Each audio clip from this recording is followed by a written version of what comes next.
acá, ¿verdad? Bueno, entonces permítame un cachito. Voy a...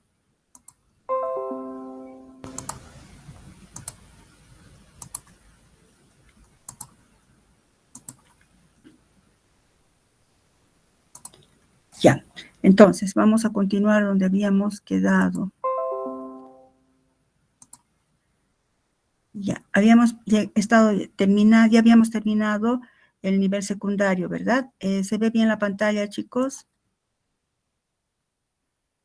Hola. Sí, doctora. Ya, gracias. Habíamos terminado el nivel secundario, pero no tengo aquí registrado. Todo eso habíamos visto qué función tienen los dominios. Bueno, estamos en el capítulo de niveles estructurales de las proteínas. Conocer las estructuras y de las proteínas, entender que tiene nivel primario, secundario y terciario, qué función tiene cada uno de estos niveles, qué importancia tiene más que todo cada uno de estos niveles, pues es sumamente importante para entender la función de las proteínas. Habíamos visto que, ¿verdad?, que todas las proteínas tienen hasta el nivel terciario. Repito, esto es importante. Todas las proteínas tienen hasta el nivel terciario. Solo algunas muy especializadas tienen hasta el nivel cuaternario. Entonces, habíamos estado viendo luego uno por uno, o sea, ya en detalle, el nivel primario hemos visto, ¿verdad?, cómo se determina la secuencia con la reacción de Edman. Luego hemos visto el nivel secundario. El nivel secundario da lugar a la formación de estas, en esta forma, aquí en este caso se ve una estructura, tubular, que serían las alfa hélices, y las flechas, que son las hojas plegadas.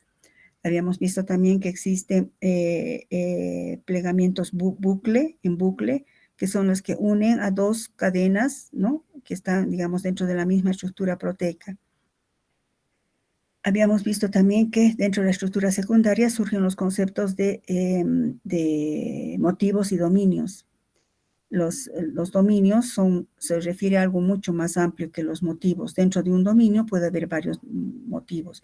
Por ejemplo, en esta estructura que vemos aquí, esta es toda la estructura tridimensional completa, por ejemplo, de una proteína. Pero esta proteína, dentro de esta proteína, obviamente vemos qué cosa, fíjense, las alfa hélices, nivel secundario, hojas plegada beta, nivel secundario. Fíjense, aquí hay una puntita, aquí hay una y en el interior debe estar otra, no se ve, creo que está por acá, no sé. Si estiráramos esto, se volvería una larga cadena de aminoácidos. Ese es el nivel primario. Esa larga cadena se pliega sobre sí misma con estas estructuras tridimensionales, que es el nivel secundario, los bucles, alfa hélices, etc. Entonces, viendo toda esta estructura ya completa, se reconocen los dominios. Los dominios son la parte funcional de la proteína, son ciertas zonas de la estructura de la proteína que es como si se separara un poquito de la estructura. Y entonces se transforma en una estructura funcional, que puede ser que cumplen funciones específicas. Por ejemplo, puede ser una zona en la cual se enlaza un ligando. Vamos a ver el siguiente capítulo que los ligandos son estructuras que reaccionan o se ligan, como su nombre indica, a ciertas zonas de las proteínas. Eso da lugar a que se lleve a cabo todas las reacciones del metabolismo de las proteínas. Los dominios pueden atravesar las membranas plasmáticas. ¿Recuerdan las proteínas transmembrana? Pueden constituir sitios catalíticos de las enzimas. Cuando lleguemos a las enzimas, pues vamos a ver que ciertas zonas se denominan sitios activos o sitios catalíticos. Pueden enlazar al DNA, pueden proveer superficies para enlazar a otras proteínas en la comunicación, en las cascadas de reacciones, etcétera, etcétera. ¿Por qué les doy esto, chicos? Es importante cuando al año ustedes vean en bioquímica 2, por ejemplo, que es la proteína G, por ejemplo, con la cadena alfa, beta, con el dominio alfa o el dominio beta de tal proteína, tienen que saber que es un dominio. Forma parte de la estructura secundaria, pero ya se expresa más entrando al nivel terciario. Es una zona de la proteína que tiene una función específica. Si nos fijamos, todo lo que estamos hablando aquí, enlazar pequeños ligandos, atravesar las membranas plasmáticas y dar, mantener la estructura de una membrana plasmática, constituir sitios catalíticos, enlazar DNA para la transcripción del DNA, que es importantísimo para la transmisión genética, son todas las principales funciones, principales funciones de las proteínas. O sea que los dominios dan lugar a las principales funciones de las proteínas. Pasemos al nivel terciario. El nivel terciario, pues, se refiere a la estructura terciaria. Es ya la completa estructura tridimensional de la proteína. Cuando ya ha terminado de enroscarse, podríamos decir, sobre sí misma, ya dando lugar, ya sea, vamos a ver ahora, que puede dar una proteína fibrosa o una proteína globular. Y resultan de la relación estérica de aminoácidos que están alejados en la secuencia lineal. Se crean así estructuras tridimensionales adecuadas que dan lugar sobre todo a la interacción con otras moléculas. Por ejemplo, esta es la representación de la enzima piruvato quinasa, no importa, ahora van a verla al año, forma parte de una de las rutas metabólicas. Bueno, pues ya esta estructura va a dar lugar al sitio activo, por ejemplo, que puede ser ese dominio. Según el tipo de plegamiento, cómo se plegan las proteínas para formar su nivel terciario, pues las proteínas pueden ser fibrosas o pueden ser globulares. ¿Recuerdan cuando vimos la clasificación de proteínas? Desde el punto de vista de su estructura terciaria, habíamos dicho, las proteínas se clasifican en proteínas fibrosas y proteínas globulares. Las proteínas fibrosas, como su nombre indica, son alargadas, tienen una forma alargada. Repito, escriban ahí un ladito. Forma alargada. Por lo general, resultan de la asociación de 2 a 3 cadenas polipeptídicas. 1. Forma alargada. 2. Presentan asociación de 2 a 3 cadenas polipeptídicas a manera de soga. Todos conocen una soga. Hay sogas de 3 y hay sogas de 2, pues que se van enroscando. Eso mismo nos da una idea de la función que cumplen estas proteínas fibrosas, pues son de soporte y resistencia en los tejidos. En cambio, las proteínas globulares, como su nombre indica, tienden a ser esféricas. La característica importante de estas estructuras es que las proteínas fibrosas son poco o nada solubles en agua. Mejor, no son solubles en agua. Las proteínas globulares son solubles en agua y en ciertas soluciones de cloruro de sodio. La característica también es que en la parte externa de esta estructura esferoidal, pues están los aminoácidos hidrofóbicos. O sea que pueden formar hidrofílicos. En la superficie de esta estructura globular, pues estarían los aminoácidos hidrofílicos, es decir, que pueden formar puentes de hidrógeno con el agua. Y al interior tienden a quedar los aminoácidos aromáticos e hidrofóbicos. Nos recuerda a una micela, ¿verdad? Pues es un patrón que sigue mucho en biología. Decimos que según el nivel terciario, las proteínas se clasifican en proteínas fibrosas y en proteínas globulares o esféricas. ¿Y cómo podemos saber que una proteína es esférica o fibrosa? Uno puede ser una proteína no podemos verla, chicos, ni con microscopio electrónico. No se puede ver una proteína. Ustedes al momento dirán, ¿y de cómo saben cuál es esférica y cuál es fibrosa? Pues hay ciertas técnicas que puede ser difracción de rayos X, ¿no? En ciertos equipos especializados que ayudan a visualizar si una proteína es esférica o fibrosa. Pero también, obviamente, utilizando equipos de electroforesis y ordenadores, también se puede saber por la razón de disimetría o el coeficiente friccional en equipos de tipo que asume la metodología de la electroforesis. Existe la relación o razón de disimetría que se dice como F y F sub 0. F es el coeficiente friccional o coeficiente de fricción, que corresponde a la forma, digamos, de una molécula en la cual queremos saber si es fibrosa o es esférica. FO es el coeficiente de fricción de una molécula que, por difracción de rayos X, sabemos que tiende a ser esférica. Entonces, F es el coeficiente de fricción de la proteína cuya forma, diríamos, queremos saber si es esférica o fibrosa, y F sub 0 es nuestro referente. Es el coeficiente de fricción de una proteína que se consideraría esférica con un método, por ejemplo, repito, como es difracción de rayos X. Si F sobre F sub 0, si esta relación nos da 1, quiere decir que la molécula es esférica, porque es igual al referente. Si la molécula es alargada, pues F va a ser mayor a F sub 0. ¿Y qué es F? Cuando hemos visto electroforesis, hemos visto que, ¿verdad? En la ecuación estaba 6pi por R. No vamos a entrar mucho en ese detalle, chicos, pero F es el coeficiente de fricción. Cuando una molécula es esférica, pues el avance en la electroforesis es más rápida, que depende obviamente del tamaño también hemos dicho, ¿no? Pero si una proteína es fibrosa, tiende a avanzar más lentamente cuando se coloca un campo eléctrico. ¿Cuál avanza más rápido, una pelota o un ladrillo? Por más de que el ladrillo sea livianito, no un ladrillo, o un cuerpo plano, avanza más rápido una pelota. Entonces, una molécula esférica avanzará mucho más rápido. Obviamente, con equipos especializados sí se puede saber en consecuencia cuándo una molécula, una proteína es esférica o fibrosa. Para resumir un poco esto, según su razón de disimetría o coeficiente friccional, según su coeficiente friccional. ¿Cómo podemos saber que una proteína es esférica o globular? En función de su coeficiente de fricción.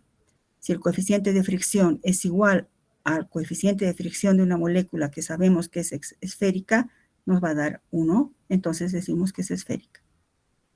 Esto ocurre en un campo electroforético, en un equipo especializado, con un gel de diámetro conocido, los poros de diámetro conocido, etcétera, etcétera. Entonces, si viene esa duda, pues sí se puede saber. Aunque, como ya les había dicho al inicio, no se pueden ver las moléculas. Aun cuando las proteínas son macromoléculas, son moléculas de alto peso molecular, que pueden tener hasta 25.000 kilodaltons, 50.000 kilodaltons, no se puede ver ni con microscopio electrónico.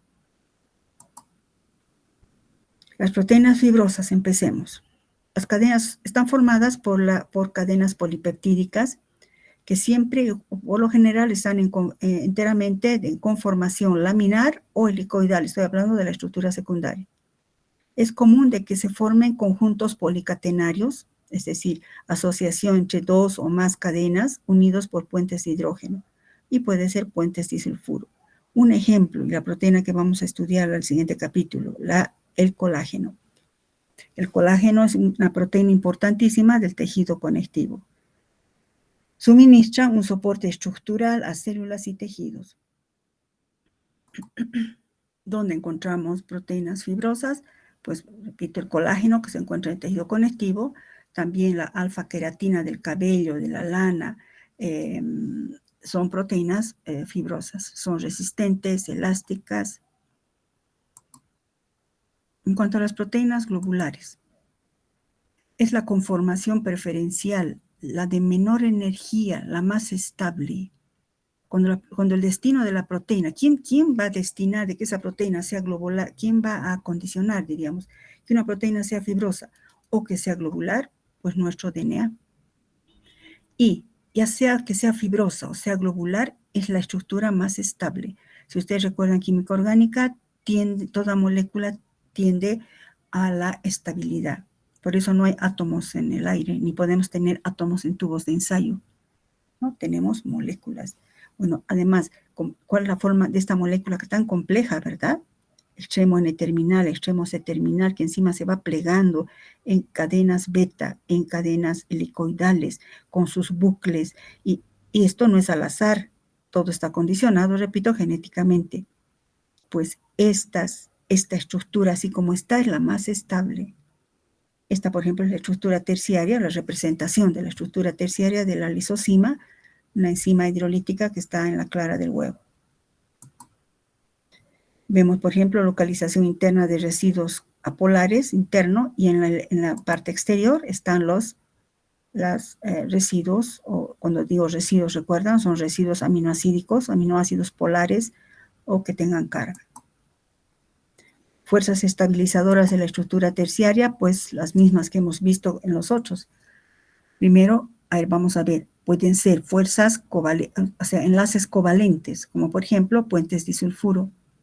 Los puentes disulfuro, recuerdan, se forman entre la asociación de 2 cisteínas. Recuerdan, repito, importantísimo. ¿Cuándo se forma un puente disulfuro? ¿O entre qué aminoácidos se forma un puente disulfuro? Entre 2 aminoácidos, dos cisteínas, entre 2 aminoácidos de cisteína. Se forma un puente disulfuro, porque la cisteína es un aminoácido azufrado, tiene un grupo sulfidrilo que se reduce y pues entonces forma, que se oxida, perdón, por oxidación forman estos puentes de disulfuro. Estos puentes de disulfuro sí son, son enlaces covalentes. Un ejemplo donde abundan, no abundan, pero es muy típico, los puentes disulfuro es la insulina. Esta insulina, la hemos estudiado esta insulina cuando hemos tocado un poco su función, cuando hemos visto carbohidratos, luego hemos visto hormonas peptídicas. Es una hormona que está compuesta por 2 subunidades proteicas, una de 21 aminoácidos y esta otra subunidad de 30 aminoácidos. ¿Cómo se unen estos dos? Por puentes disulfuro entre cisteínas. Fíjense, cis, cis, cis, cis, cis. Esto estaría estirado, ¿verdad? Y ahora una vez que se forma su estructura secundaria y luego terciaria, darían una estructura de este tipo. Una cadena, una subunidad se llama, ¿verdad? Cuando se unen 2 cadenas, hemos dicho, por atracciones, cada una se llama subunidad proteica. Esta es una subunidad, esta puede ser la de 20, y esta de 21, y esta puede ser la de 30. La insulina es típica, es una hormona en la que se encuentran estos puentes disulfuro. También encontramos interacciones no covalentes, estamos en el nivel terciario, entre las cadenas laterales de los aminoácidos. ¿Cuáles pueden ser esas atracciones no covalentes? Las que ya las conocemos. Fuerzas de atracciones electrostáticas entre cadenas, digamos, de grupos ionizados cargados. Por ejemplo, un grupo carboxilato cargado negativamente con el grupo amino, por ejemplo, de una lisina. Esto puede ser de un ácido glutámico. Entonces se forma un puente, una atracción electrostática. Puente salino o atracción electrostática. También pueden ser puentes de hidrógeno entre las regiones helicoidales, entre elementos de una hoja plegada, entre diferentes estructuras secundarias. Tenemos, por ejemplo, fíjense aquí, sería entre el grupo carbonilo de un enlace peptídico con el grupo amino de otro enlace peptídico, ¿no?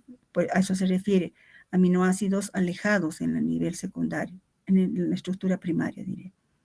Puente de hidrógeno entre 2 grupos oxidrilo de aminoácidos hidroxilados como serina y treonina, ¿no? Se forman puentes de hidrógeno.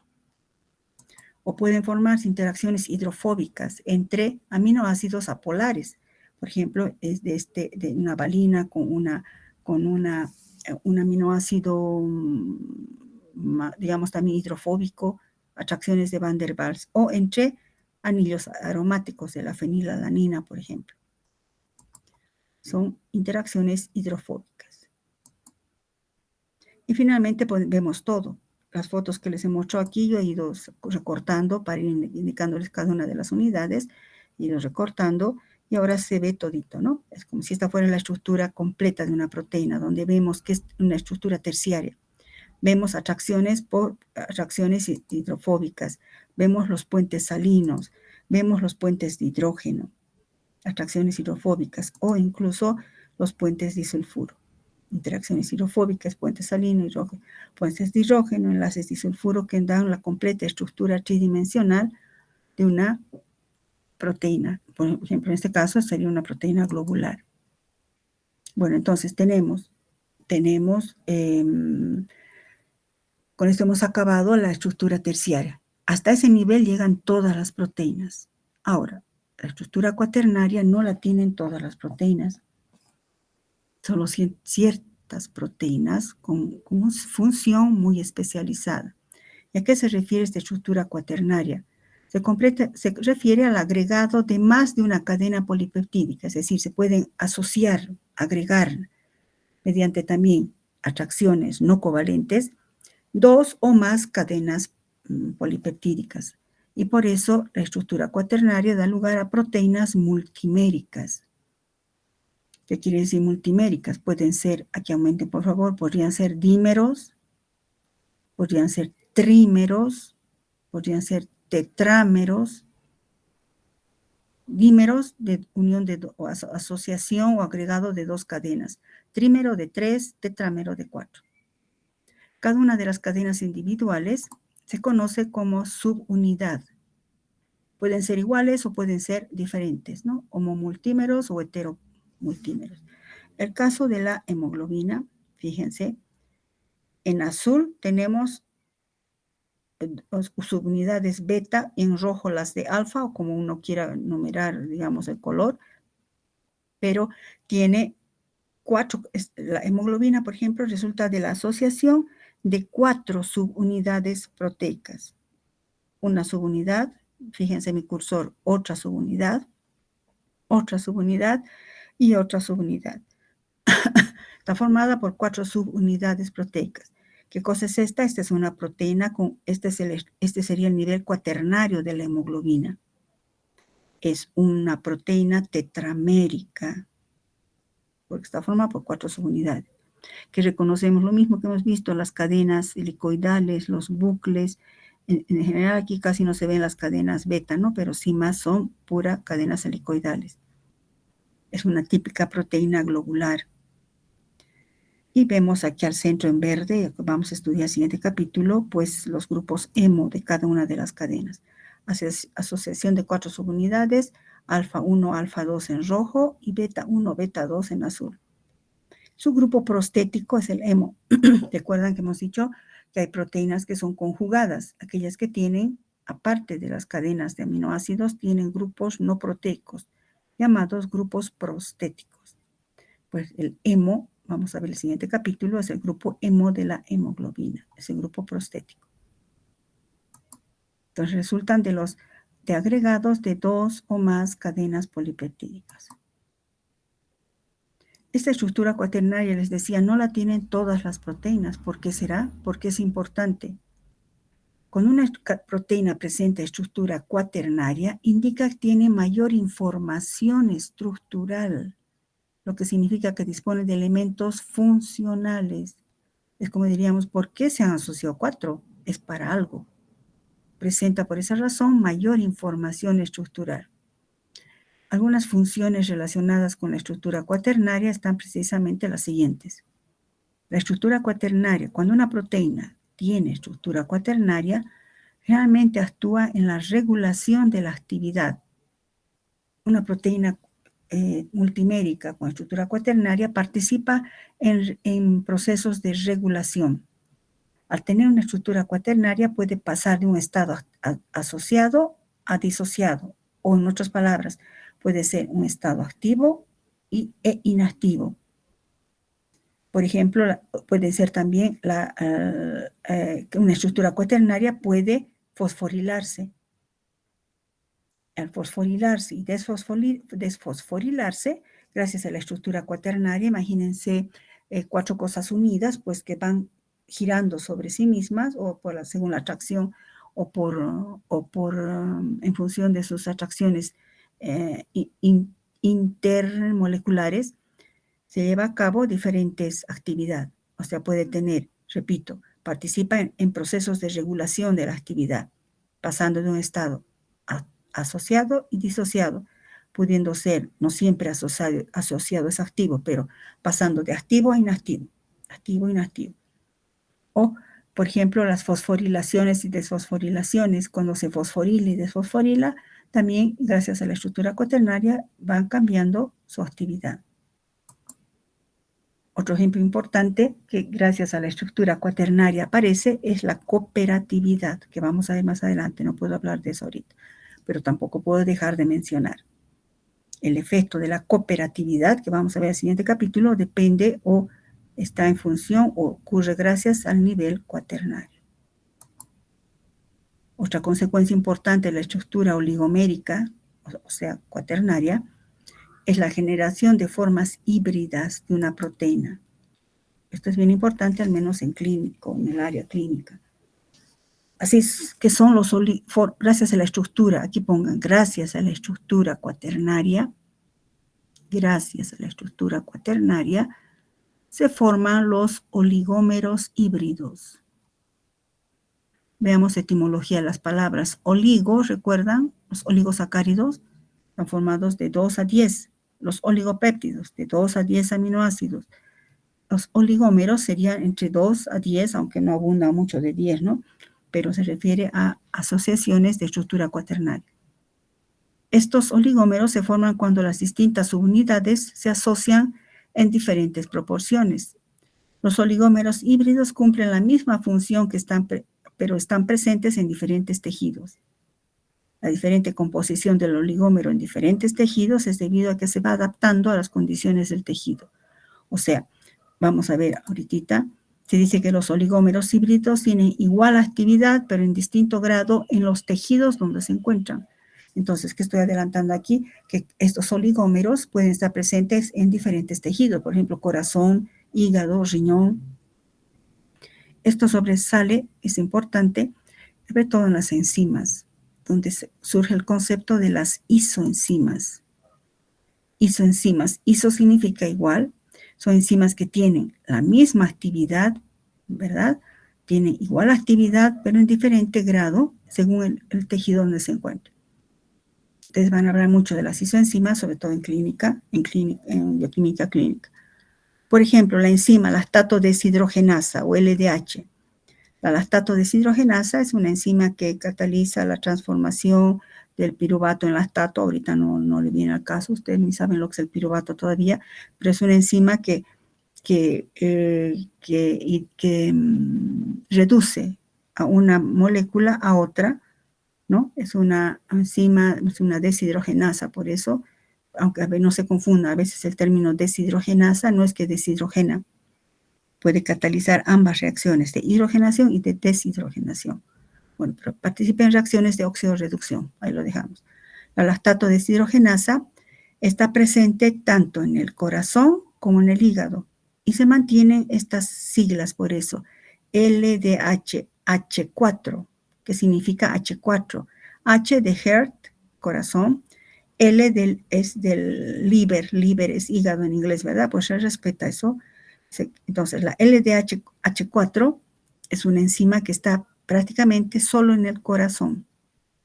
La isoenzima, que es la misma enzima que cataliza lo mismo, pero que también puede encontrarse parte en el hígado y parte, sobre todo en el corazón y algo en el hígado, será la H3L. La LDH-H2L2 abunda tanto en el corazón como en el hígado. La LDH-HL3 abunda más en el hígado y la LDH-L4 sobre todo está en el hígado.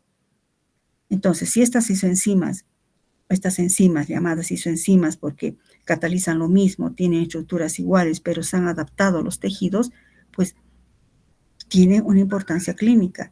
Cuando hay un infarto del corazón, pues se hace la investigación de la LDH-H4. Hay un problema hepático, se hace investigación por electroforesis, puede ser, de la LDH-L4.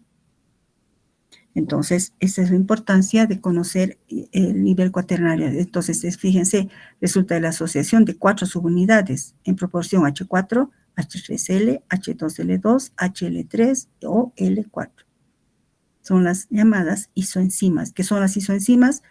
Enzimas que catalizan la misma reacción o tienen la misma actividad, pero en distinto grado en diferentes tejidos. Son las 5 enzimas de la LDH. Bueno, con esto hemos terminado la estructura cuaternaria. Pasemos entonces, ya que hemos visto los niveles primario, secundario y terciario, hemos visto cada uno de estos niveles, veamos la trascendencia de estos niveles en la estructura nativa. Hemos visto, ¿verdad?, anteriormente que era la estructura nativa. La estructura nativa es la estructura de la proteína que se sintetiza en los ribosomas gracias o por orden del DNA y que luego pasa por el aparato de Golgi y se forma la estructura para la cual ha sido destinada. Esa es la estructura nativa, es la estructura mediante la cual o la estructura con la cual la proteína va a cumplir la función biológica que se le ha destinado. La estructura nativa entonces presenta es la estructura tridimensional natural de una proteína. El plegamiento natural le confiere actividad funcional biológica en las condiciones celulares. Es la estructura de mayor estabilidad energética. Está definida por los niveles de organización estructural. Todo esto es la estructura nativa. No podríamos definir estructura nativa si no hubiéramos estudiado el nivel primario, secundario, terciario, cuaternario. Vemos entonces que es la estructura tridimensional o conformación tridimensional natural de la proteína. Así ha sido destinada esa forma gracias al DNA. Ha sido sintetizada de esa forma gracias al DNA. Este plegamiento natural le va a conferir cierta actividad funcional. Es la estructura de mayor estabilidad. ¿Y qué hace, qué define esa estructura? Pues los niveles de organización estructural. Depende del nivel primario, secundario y terciario. Algo importante recordar que la estructura primaria determina la estructura secundaria. ¿Qué quiero decir con esto? ¿Qué es la estructura primaria? Está dada por identidad, cantidad y secuencia. ¿Qué aminoácidos? ¿En qué cantidad de aminoácidos? ¿Y cuál es la secuencia de aminoácidos? De estos tres hemos dicho que la secuencia es lo más importante. Entonces, la secuencia de aminoácidos va a determinar o condicionar toda la estructura tridimensional de la proteína, es decir, la estructura terciaria. ¿Recuerdan que habíamos visto antes? No hemos visto todavía, perdón. Entonces, el nivel primario condiciona la estructura tridimensional completa, es decir, estructura terciaria. Esto es importante. Entonces, si los diferentes niveles estructurales son importantes para mantener la función biológica de una proteína, repito, los diferentes niveles estructurales, es decir, mejor pongan así, el mantenimiento de los diferentes niveles estructurales de una proteína, el mantenimiento de los diferentes niveles estructurales de una proteína son esenciales para su función biológica. Entonces surge esto vamos a hablar in vitro, ¿no? Pongan, considerando in vitro, aquí, considerando in vitro, fuera de la célula ahora. Si se alteran las condiciones que mantienen las fuerzas estabilizadoras de los niveles estructurales, se va a producir una modificación estructural que va a conducir a la pérdida de la función biológica. Esto se denomina desnaturalización de la proteína. Esto in vitro es sumamente importante. Hemos visto cómo las proteínas tienen niveles primario, secundario, terciario. Ese mantenimiento de los niveles, el mantenimiento, perdón, de los niveles estructurales garantiza la función biológica. Ahora, si sacamos las proteínas, ya sea en un extracto, como sea, en un tubo de ensayo, y alteramos las condiciones que mantienen estas fuerzas estabilizadoras, por ejemplo, esta sería una proteína nativa. Estamos viendo esta proteína, fíjense en mi cursor, que ya sería la proteína con toda su estructura tridimensional. Sería una proteína globular. Fíjense en mi cursor. Hay algo que mantiene unido a esto, ¿no? Hay algo que mantiene esto, hay algo que mantiene esta estructura. Todas esas se llaman, que hemos dicho, fuerzas estabilizadoras. Hemos dicho ya que pueden ser enlaces covalentes como puentes disulfuro o, lo que más abunda, atracciones no covalentes, puentes de hidrógeno, atracciones electrostáticas o atracciones hidrofóbicas o de Van der Waals. Así como está, y esta estructura es muy delicada, porque, repito, está estabilizada por atracciones intramoleculares no covalentes. Así es la proteína nativa.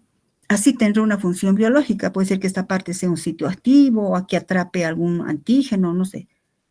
Pero si se alteran las condiciones de esta proteína, por ejemplo, ahorita vamos a ver cuáles son esos factores, que hagan que este puente de hidrógeno de aquí o este puente de hidrógeno se altere, se rompan, pues la proteína se desnaturaliza.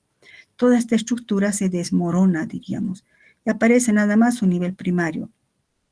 Una larga cadena de aminoácidos, su extremo N-terminal, C-terminal, pero ya no tiene esta forma. Y la proteína nativa, con todas sus niveles estructurales recién cumple una función. Pues es claro entender que ahora esta proteína desnaturalizada no va a tener la misma función. Por eso a eso se refiere, hay pérdida de la función en un proceso de desnaturalización. Antes de pasar esto, ¿qué sería la desnaturalización? Sería la pérdida de los niveles secundario, terciario o cuaternario si lo tuviera. Repito, ¿qué es la desnaturalización? Es la pérdida de los niveles secundario, terciario y cuaternario si lo tuviera. Fíjense que el nivel primario no se altera. ¿Qué factores producen esto? Repito, estoy hablando in vitro. Aquí aumenten en letras mayúsculas. In vitro. En un tubo de ensayo, fuera de la célula. Pues el calor. ¿Por qué digo fuera de la célula in vitro? Porque no puede ocurrir esto in vivo, porque ya sería muerte directamente, ¿no? El calor. ¿Qué hace el calor? El calor aumenta la energía cinética. Al aumentar la energía cinética, fíjense, las moléculas van chocando, ¿verdad? Contra las paredes del tubo y entre ellas. Si estos son atracciones de puentes de hidrógeno, atracciones electrostáticas de Van der Waals muy delicaditas, pues si esto agarro yo lo agito, todo esto se desmorona. El calor produce desnaturalización, precipitación irreversible. Vamos a ver esto en práctica, chicos. Los cambios de pH también producen desnaturalización. ¿Por qué los cambios de pH? Recuerda, tanto hemos hablado de eso en aminoácidos, en péptidos, que, por ejemplo, ¿qué es lo que mantendría aquí? Por decir esto, fíjense en mi cursor. Un puente de hidrógeno, ¿qué es lo que lo mantendría? El hecho de que esté, por ejemplo, esto como puente de hidrógeno, que esto esté como carboxilo, que forma un puente de hidrógeno con un grupo oxidilo, pero si a un pH dado, pero si le cambiamos el pH, ahora ese carboxilo ya no es carboxilo, puede volverse carboxilato. Y entonces ya no va a formar puente de hidrógeno. Asimismo, un carboxilato por acá con un amonio de por acá, si le cambiamos el pH ya no tiene la atracción electrostática y así. Entonces, por eso, cambios de pH alteran también la estructura, pueden producir desnaturalización. La presencia de sales, como por ejemplo el ion guanidinio a esta alta concentración, pues podemos ver que como tiene tantos grupos amino, este ion guanidinio va a interferir con los puentes de hidrógeno, como quien diríamos, va a entrar de metiche a la estructura y va a desmoronar la molécula. La urea, 6 a 8 molar, fíjense, de alta concentración, también interfiere en los puentes de hidrógeno de la proteína y precipita la proteína. Y hay otras sustancias como el mercaptoetanol, lo mismo, interfiere en la formación de puentes de hidrógeno, fuerzas estabilizadoras de puentes de hidrógeno.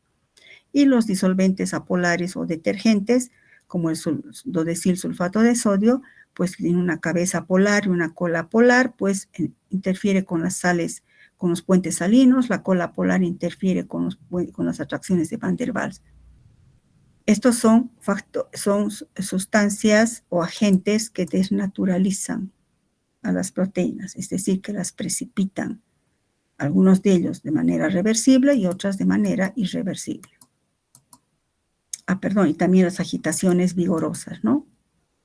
Por eso cuando se trabaja con proteínas o con enzimas, nunca se agita vigorosamente, siempre se agita con delicadeza o por inversión muy delicada. En algunos casos, cuando el agente desnaturalizante o precipitante no se coloca por mucho tiempo ni muy concentrado, puede ocurrir la renaturalización.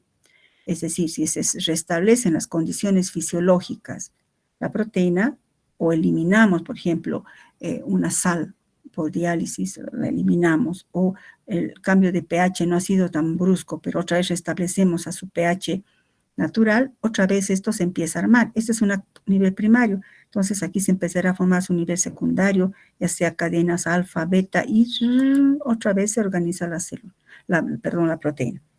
Entonces eso se llama renaturalización. Solo ocurre cuando las condiciones fisiológicas sí se pueden restablecer. Algunos casos como el calor ya no. Por ejemplo, siempre pongo el ejemplo, la clara del huevo. La clara del huevo es casi en su mayoría, en un gran porcentaje es albúmina, es una proteína. Cuando nosotros hacemos cocer un huevo, se vuelve blanco. En ese momento se ha desnaturalizado. Aunque lo enfriemos, nunca más va a volver a ser clara. Eso es irreversible. Hay otros casos en que puede ser reversible. Por tanto, cuando trabajamos con proteínas, se debe tener cuidado de manipularlos siempre a baja temperatura, porque el calor hemos visto que lo desnaturaliza. Por eso se deben conservar también, cuando conservamos proteínas, entre menos 20 y menos 80. También se debe usar siempre buffers para no alterar el pH, ¿no? Y mantener su carácter poliiónico. Debemos evitar agitación vigorosa porque si las fuerzas estabilizadoras son de Van der Waals o puentes de hidrógeno muy débiles, la agitación hará que se desmorone y se desnaturalice la proteína. Bueno, entonces, con esto hemos visto también, lo que acabamos de ver ahorita es como para cerrar con broche de oro un poco, el conocer los niveles estructurales y por eso tener cuidado de no calentar, tener cuidado de conservar a temperaturas bajas, tener cuidado de manejar buffers o utilizar buffers cuando manejamos o trabajamos con proteínas, evitar agitaciones vigorosas porque ya conocemos sus niveles estructurales. Bueno, una vez que conocemos sus niveles estructurales, los cuidados, que es la desnaturalización, etcétera, pasemos a ver las propiedades físico-químicas de las proteínas. Hemos dicho que las proteínas son biomoléculas de alto peso molecular. ¿Recuerdan? Resultan de la combinación de más de 50 hasta 100 o miles de aminoácidos que se unen por enlaces peptídicos. Por su gran tamaño y por tanto alto peso molecular, pues presentan ciertas características. Presentan cargas eléctricas, por eso tienen una naturaleza poliiónica. Gracias a que la naturaleza poliiónica de las proteínas se debe a las estructuras, a los grupos R de los aminoácidos. Repito, la naturaleza poliiónica de las proteínas depende de los grupos R de los aminoácidos constituyentes. Las proteínas solubles, es decir, las globulares, sabemos, ¿no? Las fibrosas no lo son. Las proteínas globulares son solubles y forman dispersiones coloidales. Eso nos ayuda a entender la función que tiene, por ejemplo, en la sangre, el hecho de que crean una fuerza osmótica en el interior de las células, etc. Tiene una naturaleza poliiónica. ¿Cómo podemos aprovechar esa naturaleza poliiónica? Vamos a ver en qué se aprovecha eso. Veamos un poco más las propiedades eléctricas de las proteínas. Debido a su naturaleza poliiónica, las proteínas tienen las siguientes características. El grado de ionización que tenga la proteína va a depender del pH del medio. Igual como hemos estudiado con aminoácidos, que hemos dicho, ¿verdad? La carga que tiene un aminoácido depende del pH en el cual se encuentre. Pues en los péptidos igual. El grado de ionización de las proteínas dependerá del pH. ¿En qué sentido? ¿Cómo depende del pH? En medio ácido, imagínense una proteína y el medio circundante es ácido. Entonces, va a ocurrir la protonación de grupos protonables que se encuentran en la estructura R de los aminoácidos, de los residuos aminoácidicos. Si hay grupos carboxilato, si el medio es ácido, se volverán grupos carboxilo. Si hay grupo amino, se volverán amonio. Y entonces, a pH ácido, predominará la carga positiva de las proteínas. A su vez, igual que los aminoácidos, igual que los péptidos, las proteínas poseen punto isoeléctrico. Si recordamos que es el punto isoeléctrico que hemos visto en aminoácidos, hemos visto en péptidos, ahora estamos viendo en proteínas, el punto isoeléctrico, ¿recuerdan? Es aquel valor de pH en el que el número de cargas positivas y negativas, en este caso, primero recordemos cómo habíamos definido, el punto isoeléctrico es un valor de pH en el cual el aminoácido o péptido tiene carga neta 0. En consecuencia, si lo ponemos en un campo eléctrico, no va a migrar. Pues en las proteínas el punto isoeléctrico también es el valor de pH, pero en el que el número de cargas positivas de los grupos R, hemos dicho que los aminoácidos tienen cargas positiva, negativa o cero, gracias a los grupos R de los aminoácidos. Entonces, repito, el punto isoeléctrico de las proteínas es un valor de pH en el que el número de cargas positivas de los grupos R es igual al número de las cargas negativas y por tanto su carga es cero. Se mantiene la misma definición, carga neta cero. El punto isoeléctrico es una constante físico-química y varía de una proteína a otra. Si varía de una proteína a otra, nos va a permitir o vamos a utilizarla para identificarla. Nos va a servir para identificar proteínas. ¿Y cómo podemos estudiar a las proteínas?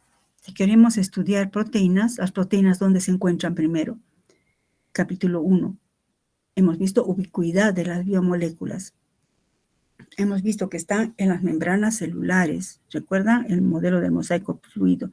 Están dentro del citoplasma como enzimas u otras proteínas, otro tipo de proteínas. Dentro de la célula están las organelas que también tienen membranas. La membrana nuclear está en el interior de una célula. Si queremos estudiar esa proteína, tenemos que separarla de su medio, sacarla del interior de las células. ¿Cómo vamos a hacer eso? Solamente para aislarla, identificarla, habría que precipitarla. Ahora, la precipitación de las proteínas pueden ser con desnaturalización o sin desnaturalización. ¿Qué hemos dicho que es desnaturalización? Que pierde su función biológica. Sin desnaturalización, que no pierda su función biológica, pero que precipite. Hay dos tipos de precipitación, con desnaturalización y sin desnaturalización. ¿Para qué las precipitamos? Lo que les decía, con fines de separación y purificación. ¿Cómo precipitaríamos proteínas si tuviéramos un conjunto de proteínas en un tubo de ensayo? Podríamos llevar esa proteína a un pH que sea igual a su punto isoeléctrico. ¿Qué es el punto isoeléctrico? Un valor de pH en el cual la proteína va a tener carga cero. Como tiene carga cero, no va a haber repulsión electrostática entre las moléculas y coalescen. Este término de coalescer es un término aplicable aquí en el caso de proteínas. Imagínense, dentro de un tubo de ensayo nos hemos vuelto tan chiquititos que podemos ver cómo las moléculas de proteína están chocando entre sí. Ahorita están las proteínas con una carga positiva. Entonces, positivo y positivo, las moléculas ¡pum!, chocan y se mantienen, ¿no?, en solución porque son enormes, entonces se mantienen en solución. Si le cambiamos el pH y le llamamos a su punto isoeléctrico, ahora tendrá carga cero. Y entonces, ¿qué va a pasar? Ya no van a chocar. ¿Qué hace? Por su alto peso molecular, caen, precipitan. Este tipo de precipitación, aquí aumenten por favor, esta precipitación es sin desnaturalización. La precipitación isoeléctrica, es decir, llevando a su punto isoeléctrico, es sin desnaturalización. Es decir, no pierde su función biológica. Otros agentes precipitantes son los metales pesados, como el mercurio, plomo. Precipitan cuando están, sobre todo, a un pH por encima de su punto isoeléctrico las proteínas. Recuerdan, a un pH por encima del punto isoeléctrico tienen carga negativa. Por debajo del punto isoeléctrico, carga positiva. Entonces, los metales son metales electropositivos.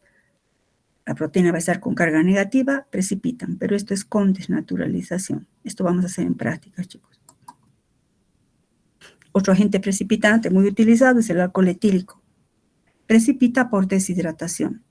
En esto se basa en la acción desinfectante del alcohol etílico. Lo que hace es precipitar las proteínas de las bacterias o de los virus. Las proteínas de las bacterias y los virus son vitales para su vida. Si el alcohol etílico las precipita, la bacteria muere o el virus se inactiva. Se ha dicho que los virus no son seres vivos, ¿no? Los virus se inactivan o se destruyen y las bacterias mueren. Por precipitación, es decir, con desnaturalización. Vamos a hablar sobre esto en prácticas. Bueno, entonces estamos viendo que las proteínas podríamos precipitarlas. Estoy hablando in vitro. No vamos a intentar precipitar, ¿no? En vivo, ¿no? Bueno, in vitro. Aislamiento y purificación de proteínas. La pregunta es, ¿para qué precipitaríamos? Pues para caracterizar a la proteína, para estudiar su función biológica, es decir, necesitamos aislarla y purificar esa proteína. ¿De cómo sabemos la estructura de la hemoglobina, que es cuaternaria, que tiene 4 cadenas, 2 alfa, 2 beta, que tiene grupos hemo? ¿De cómo sabríamos? Pues primero se ha precipitado, se ha separado la hemoglobina del eritrocito. Para aislar y purificar, ¿qué tenemos que hacer? Esto no es tan simple como yo les voy a mostrar aquí en una diapositiva. Cada uno de los pasos puede ser temas de separación y purificación que aparte necesita equipos muy especializados. Para aislar y purificar, lo que debemos hacer. Primero, ¿dónde hemos dicho que están las proteínas? Pues en las células, en las membranas celulares o en el interior de la célula. Hablando de células, ¿no? Tenemos que romper esas células. Existen varios métodos para romper las células. Puede ser vamos a hacer nosotros en prácticas, una de ellas es por rompimiento. Rompimiento, por ejemplo, al licuar ciertas estructuras. Puede ser por rompimiento o puede ser también por choque osmótico. Perdón, aquí me he olvidado colocar. Aquí coloquen choque osmótico. Repito, donde está mi cursor. Choque osmótico. Puede ser por choque osmótico. Hablemos de eso primero. ¿Cómo es esto del choque osmótico? Se colocan las células donde están las proteínas que queremos liberar en una solución concentrada. Puede ser de, por ejemplo, azúcar o una solución de sal muy concentrada. Por osmosis, las células van a perder agua interna, se van a arrugar. Si nosotros esas mismas células colocamos de golpe en el agua, van a absorber de golpe agua, pero tan rápidamente que van a reventar, una plasmólisis. Se rompen las células y liberan su contenido. ¿Qué hacemos? Centrifugamos. El sobrenadante es el extracto sin que puede contener a todas las proteínas, ¿no? Acelular se llama cuando ya no hay células. Hemos puesto unas células de un tejido vegetal o células de un tejido animal y lo hemos destruido, hemos roto la membrana celular y ha liberado todo su contenido. Estos serán los componentes celulares. ¿Qué vamos a hacer? Centrifugaciones múltiples, así obtenemos un extracto acelular. Luego tenemos en ese extracto todo el contenido de una célula. ¿Qué hacemos? Por ejemplo, queremos eliminar a los ácidos nucleicos, DNA, RNA, no quiero. Ahorita estamos estudiando, buscando proteínas. Entonces, podemos tratar con una enzima, la protamina. La protamina es una proteína muy básica. Al ser muy básica y jugando con el pH, puede cargarse positivamente. Al cargarse positivamente, va a precipitar a los ácidos nucleicos que tienen carga negativa por sus grupos fosfato. Vamos a ver luego la estructura de un ácido nucleico, tienen grupos fosfatos. Si ustedes recuerdan de biología, es azúcar, fosfato, base nitrogenada, azúcar, fosfato, ¿verdad? Bueno, la protamina precipita los ácidos nucleicos. Otra vez centrifugamos, fuera ácidos nucleicos. Nos queda un sobrenadante de proteínas. Ahora, según el tipo de proteína que queremos separar, podemos hacer un fraccionamiento con sulfato de amonio. ¿Qué hace el sulfato de amonio? El sulfato de amonio disminuye la solubilidad de las proteínas y las precipita. Esto no voy a entrar en más detalle. El salting out, el salting in, que está aquí, que vamos a ver en prácticas, que a diferentes concentraciones de sulfato de amonio se va precipitando diferentes proteínas. Otra vez centrifugamos y así vamos separando. No es tan simple como lo estoy narrando, pero en el fondo es esto. Se necesita en muchos casos ultracentrífugas y centrífugas que refrigeran y sobre todo ultracentrífugas. Y luego ya hemos ido separando fracciones, ¿verdad? Al ir centrifugando y luego finalmente acudimos a la separación cromatográfica. Podemos usar cromatografía de intercambio aniónico que hemos estudiado, el DAS celulosa que utiliza como resina, o digamos aniónico, o puede ser con DAS FADEX. también hay otra cromatografía, la cromatografía de afinidad, muchas cromatografías, tipos de cromatografía, que pueden ayudar a ir separando las proteínas. Estos, recuerdan, también depende de los buffers que se vayan utilizando. Hemos llevado, que es la cromatografía de intercambio aniónico, intercambio catiónico. Y luego, pues, una vez que ya tenemos más o menos separados, podemos someterlos a electroforesis. Fíjense que todo esto que ya hemos visto en parte, fíjense, forma parte, para la redundancia, de todo el proceso en el cual nos permite separar proteínas procedentes de células, ya sea vegetales, microbianas o animales, etc. De esa manera se van estudiando las proteínas mediante todo un proceso de purificación que obviamente no es tan simple como lo estoy mostrando, es mucho más complejo. Pero en el fondo hemos visto mucho de esto para que ustedes tengan una idea de la separación y purificación de estas proteínas. Una vez que se tiene separadas las proteínas, se la puede estudiar. Sin embargo, estudiar solo una proteína sí ayuda muchísimo. Ayuda, por ejemplo, ya conocer cómo actúa la hemoglobina, la mioglobina, cómo actúan ciertas enzimas. A muchos científicos les ha valido el premio Nobel por el arduo trabajo que, nada más ahorita al mostrarles, imagínense, es un trabajo arduo que necesita además mucha, no solo capacitación, sino mucha tecnología. Pero ahora surge un concepto, el proteoma, en el que no basta con estudiar a una proteína. Ayuda mucho, sí, pero imagínense, yo conozco cómo funciona una célula del corazón, pero me interesa saber cómo funciona el tejido cardíaco. Y a su vez, cómo el corazón ayuda a que se bombee sangre, cómo es la sangre venosa, cómo el corazón, a su vez, cómo el corazón interacciona con el riñón, con el hígado, bla, bla, bla, bla. En ese sentido surgen los conceptos el concepto de proteoma. Nosotros al finalizar el capítulo vamos a hablar sobre las ciencias ómicas, que viene dentro del proteoma, porque estamos en proteínas, los traigo a colación. El proteoma es una parte de las ciencias ómicas, está el lipidoma, el glicoma, metabolómica, etc. Pero surge este concepto. Está bien, conocemos las proteínas, pero las proteínas no actúan solitas. Las proteínas actúan en conjunto con otras proteínas. El proteoma es la representación funcional del genoma, funcional, subrayenlo, del genoma. ¿Qué es el genoma? Vamos a hablar algo también en el penúltimo capítulo. El genoma se refiere al número de bases nitrogenadas que está en el DNA, se refiere a los genes, al DNA, ¿no? El genoma se refiere al número de bases nitrogenadas, a la secuencia de esas bases nitrogenadas y al número de genes que contienen y que codifican las proteínas. El genoma humano, por ejemplo, secuenciado, ya se ha secuenciado, obviamente hace años, es uno de los, digamos, objetivos o alcances más importantes del ser humano, el secuenciar el genoma.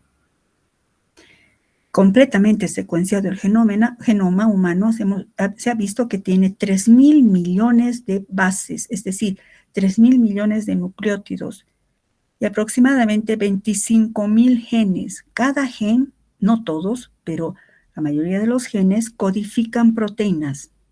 ¿Recuerdan cuáles son las biomoléculas más abundantes y mayor variabilidad? Las proteínas. Tenemos 25.000 genes que pueden codificar las proteínas de todo nuestro organismo. Eso hace el genoma.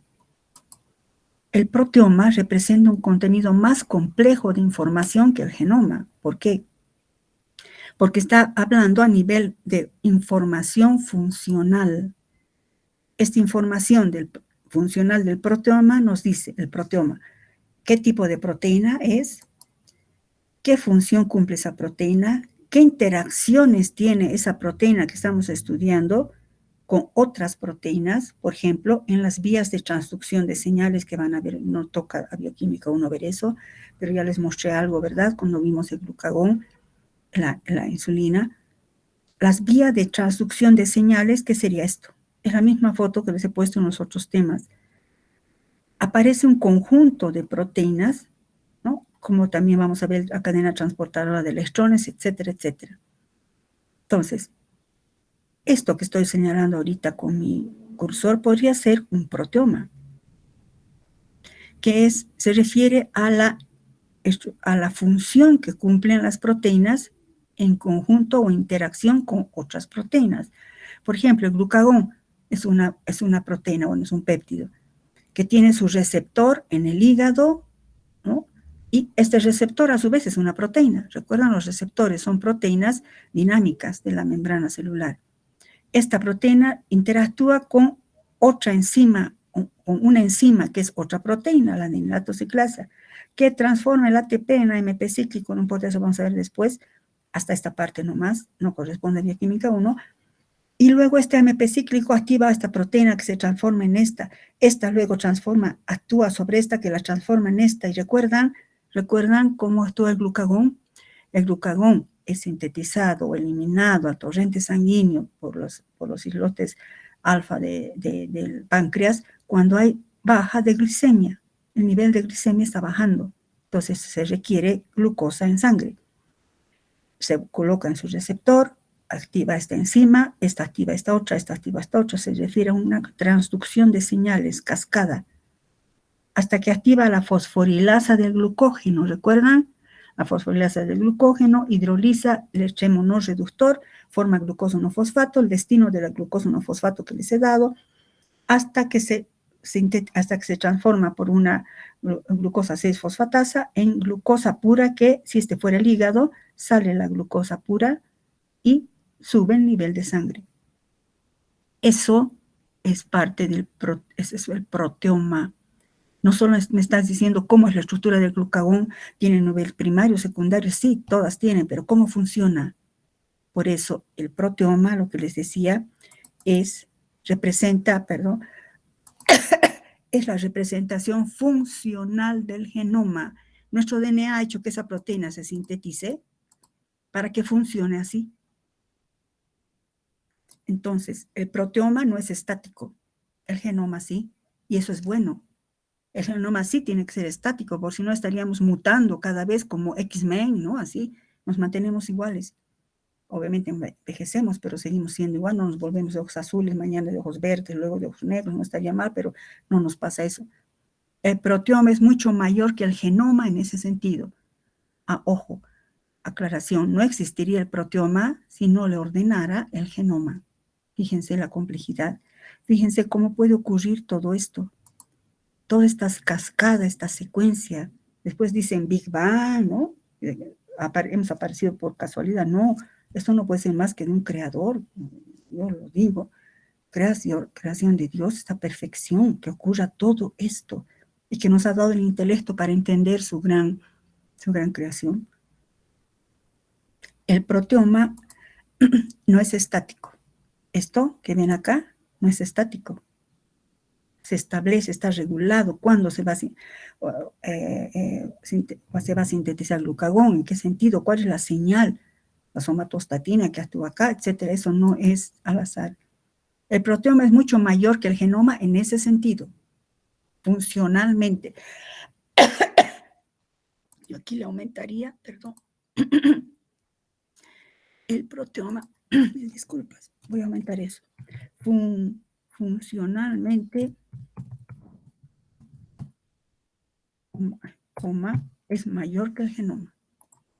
Pero no existiría proteoma si no habría la orden del genoma. ¿Queda claro eso, chicos? Por lo menos hasta este nivel. Con esto hemos acabado el tema. Hemos acabado el tema, chicos. Ese capítulo, diré, claro, todo el capítulo. El siguiente capítulo vamos a ver dinámica de las proteínas. Ya hemos visto su estructura, hemos visto cómo conocer la estructura, nos ayuda a diseñar métodos de purificación. A su vez hemos visto que cómo podríamos purificar o separar una proteína de una manera, claro, muy, muy superficial. Hemos visto que el estudiar cada una de las proteínas es importante, pero solitas no funcionan.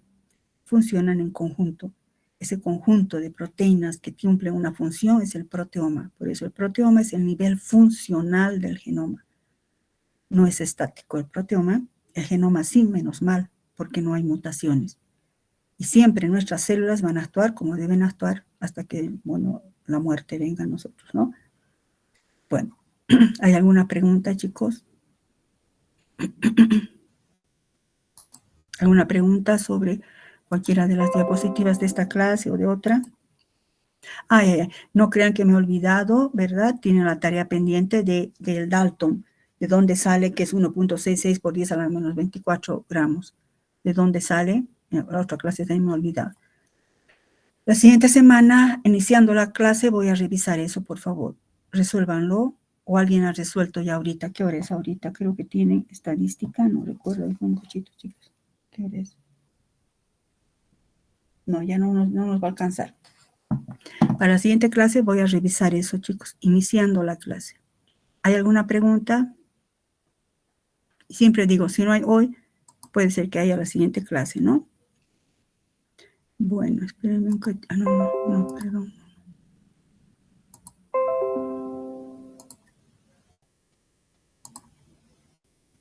Ya. Bueno, voy a dejar de compartir. Bueno, chicos, quedamos ahí entonces. No se olviden la siguiente clase. Siempre me olvido al inicio, voy a revisar. Y les voy a dejar para la siguiente clase, la siguiente semana, ya las diapositivas del capítulo número 6, que es dinámica y función de las proteínas, ¿ya? Hasta luego, chicos, cuídense. Hasta luego, doctora. Hasta luego, doctora. Hasta luego.